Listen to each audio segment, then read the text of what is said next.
কাতারে চরমে পৌঁছেছে গ্রীষ্মকালীন তাপদাহ। রাজধানী দোহায় তাপমাত্রা ৩৯ ডিগ্রি সেলসিয়াসে পৌঁছেছে।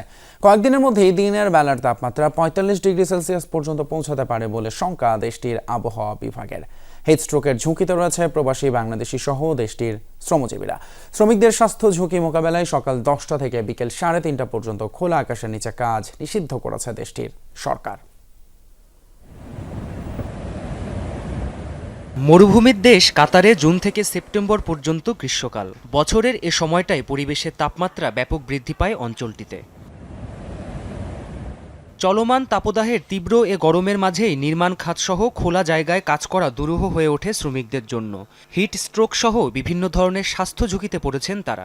এ অবস্থায় জুন থেকে ১৫ সেপ্টেম্বর অবধি তীব্র গরমে কাজ করা নিষিদ্ধ করেছে কাতার সরকার। নিয়ম করা হয়েছে সকাল ১০টা থেকে বিকেল ৩:৩০ পর্যন্ত খোলা আকাশের নিচে কাজ করতে পারবে না শ্রমিকেরা।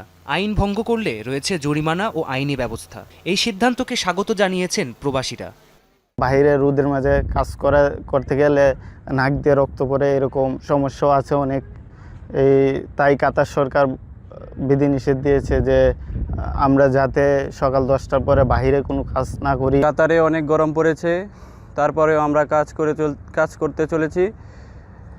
এখানকার সরকার অনেক বিধিনিষেধ দিয়েছে, সেগুলো আমরা মেনে চলার চেষ্টা করতেছি।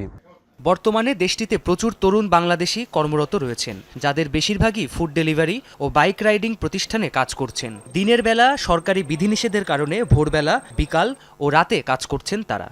সকাল থেকে 11টা পর্যন্ত ডিউটি এবং বিকাল 3টা থেকে রাত্র ডিউটি। এই আইন মান্য সবাই ডিউটি করবেন। কোনো প্রবাসীরা জানি কোনো আইন অমান্য না করে। রাতে করলে আমাদের দুই দিকে ফায়দা, কারণ এক হলো ঠান্ডা, আর এক হলো কাজেরও অনেক বরকত হবে রাতের বেলা। এটা আমরা বা আমাদের শ্রমিকদের জন্য এটা খুবই মঙ্গল এবং খুশি যে আমরা রোদের মধ্যে অন্তত সেফটি হচ্ছে। তীব্র এ গরমে সকল প্রবাসী বাংলাদেশিদের বিশেষ সতর্ক থাকার পরামর্শ দিয়েছেন কাতারে নিযুক্ত বাংলাদেশের রাষ্ট্রদূত।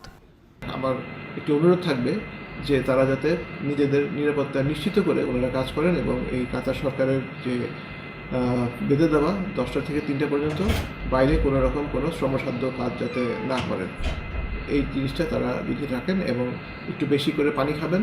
এবং যদি কোনো কারণে অসুস্থ হয়ে পড়েন, হিট স্ট্রোক কীভাবে মোকাবেলা করতে হয় তার জন্য কিছু হটলাইন আছে, সেই নাম্বারগুলিতেও সাথে সাথে আপনি যোগাযোগ করবেন। কাতারের রাজধানী দোহায় বর্তমানে তাপমাত্রা ৩৯ থেকে ৪০ ডিগ্রি সেলসিয়াসে ওঠানামা করছে। তবে দিনের বেলা তাপমাত্রা সর্বোচ্চ ৪৫ ডিগ্রি সেলসিয়াস পর্যন্ত পৌঁছাতে পারে বলে জানিয়েছে দেশটির আবহাওয়া বিভাগ। প্রাণপ্রতিম কুণ্ডু, যমুনা নিউজ।